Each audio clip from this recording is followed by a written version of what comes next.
नमस्कार। मैं डॉक्टर अमित मान, कंसल्टेंट नेफ्रोलॉजिस्ट और ट्रांसप्लांट फिजिशियन, मान मल्टी स्पेशलिटी हॉस्पिटल में कार्यरत हूँ। और आज इस छोटे से टॉक शो में एक बड़ा ही विभिन्न टॉपिक आपके सामने और सुनने वालों और देखने वालों के सामने लेके आया हूँ। और जिसकी इंट्रोडक्शन शायद बैठे बैठे मैंने सोचा इस नाम का प्रयोग करना शायद थोड़ा ज़्यादा उचित है और शायद आपकी अटेंशन को डाइवर्ट में कर पाऊंगा। सो मैंने इस टॉपिक का नाम रखा है किडनी अटैक। जैसे हार्ट अटैक आता है तो हार्ट अटैक बड़ा कॉमन है, दिल पे हाथ रख के पेशेंट कार्डियोलॉजिस्ट के पास पहुंच जाता है, लेकिन किडनी अटैक के बारे में कोई सोचता नहीं है। मैं किसी की ओपीडी में बैठ के किसी पेशेंट को समझाने की कोशिश करता हूँ कि ये किडनी अटैक हो गया है और उसका ध्यान दीजिए, तो वो शायद उसको बात अभी और शायद जनता को ये बात समझ में नहीं आ रही कि किडनी अटैक है क्या। किडनी अटैक को मैं साइंटिफिकली डिफाइन करने के लिए 3 टर्मिनोलॉजीज का प्रयोग किया जाता है डॉक्टर्स के बीच में, नेफ्रोलॉजिस्ट के बीच में। एक होती है एक्यूट किडनी इंजरी, और एक होती है रैपिडली प्रोग्रेसिव ग्लोमेरुलोनेफ्राइटिस, और एक होती है क्रॉनिक किडनी डिजीज, जिसके अंदर हम डायलिसिस और ट्रांसप्लांट के बारे में बहुत टाइम से बात कर रहे हैं। आज मैं किसी विभिन्न टॉपिक पे बात करते हुए आपको एक्यूट किडनी इंजरी, एकेआई और आरपीजीएन के बारे में बताऊंगा। अगर हमारा क्रिएटिनिन का फंक्शन, क्रिएटिनिन डिक्लाइन कर रहा है कुछ घंटों के ऊपर, उसको हम कहते हैं एक्यूट इंजरी।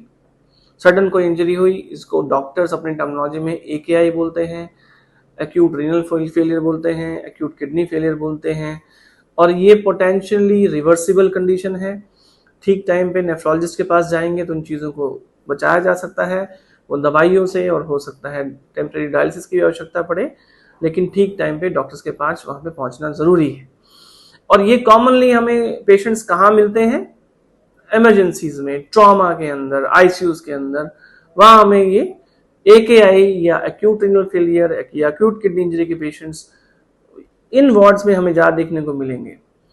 कारण क्या बताया जाता है एक्यूट किडनी इंजरी का? कारण बताया जाता है किसी गलत दवाइयों का प्रयोग हो जाना, डायरिया हो जाना, डिहाइड्रेशन हो जाना, सेप्टिसीमिया हो जाना, कोई भारी इंफेक्शन हो जाना, सर्जरी के बाद कोई कॉम्प्लिकेशन हो गई, आईसीयू में बीपी ड्रॉप हो गया तो एक्यूट किडनी इंजरी होगी, प्रेगनेंसी के बाद ब्लड लॉस हो गया तो एक्यूट किडनी इंजरी होगी, प्रेगनेंसी के बाद कोई कॉम्प्लिकेशन होगी तो एक्यूट किडनी इंजरी होगी।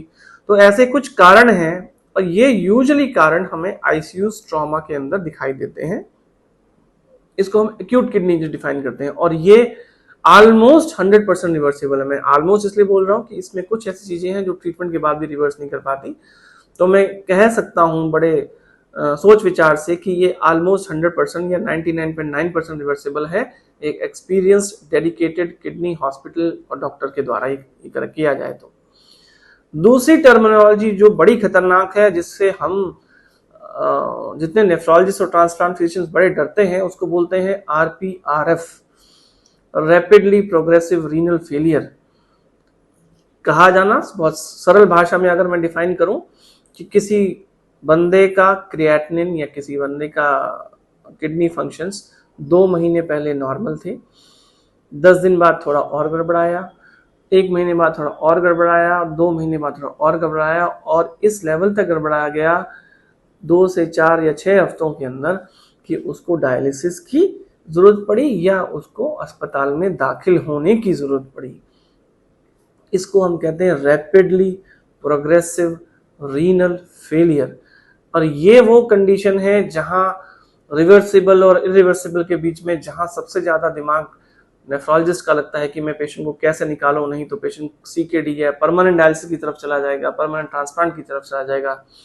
ये एक ऐसी एंटिटी है जो हमारे फिजिशियन द्वारा निग्लेक्ट की जाती है, जो हमारे आरएमपी द्वारा निग्लेक्ट की जाती है, और जो पेशेंट द्वारा बताए जाने पर भी निग्लेक्ट की जाती है।